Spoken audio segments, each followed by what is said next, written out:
अमरावतीमध्ये बच्चू कडू विरुद्ध नवनीत राणा हा संघर्ष पेटलेला आहे। बच्चू कडू, रवी राणा आणि नवनीत राणा यांच्यावरती चांगलेच संतापलेले आहेत। मैदान कोणतंही ठेवा, राणांना उचलून आपटूच हा इशारा बच्चू कडू यांनी दिलेला आहे। इतकंच नाही तर नौटंकी करणाऱ्या राणांना अमरावतीमध्ये पाय देखील ठेवू देणार नाही हा इशारा बच्चू कडू यांनी दिलाय। बच्चू कडू यांनी अमरावतीमध्ये जोरदार शक्ती प्रदर्शन केलं आणि प्रहारचे उमेदवार दिनेश बुब यांचा प्रचार केला।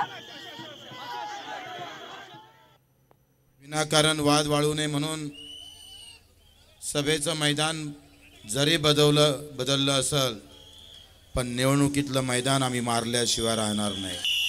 मैदान कोणतंही ठेवा, राणा जीत हमारी होंगी।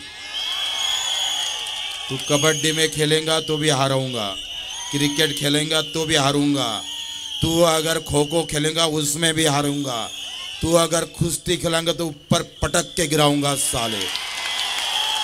मित्र, आज आपण पाहतोय अमित शाह सारखा एखाद्या चांगल्या गृहमंत्र्याचा सभेला गालबोट लावण्याचं काम आम्ही नाही केलं, आपल्या रवी राणानं केलं।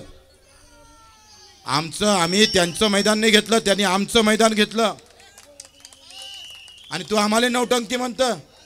अरे आम्ही जर नौटंकी सुरू करून ना तर अमरावतीत पाय ठेवू देणार नाही साल्याला।